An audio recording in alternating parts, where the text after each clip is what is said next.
Hey guys, I'm going to show you how to delete personal data from ChatGPT. So to start, click your profile in the bottom right corner, then go to Settings. Now once you're here, select Data Controls. Now in here, go to Delete Chats and click Delete All and confirm deletion. Next, you can also export or delete your account. So on the same page, so here you can export or delete your account.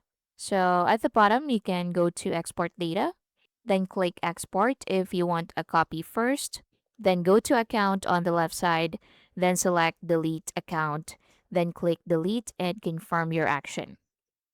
Next, you can also delete saved memories. So on settings, go to personalization. Now in here, scroll down and go to memory.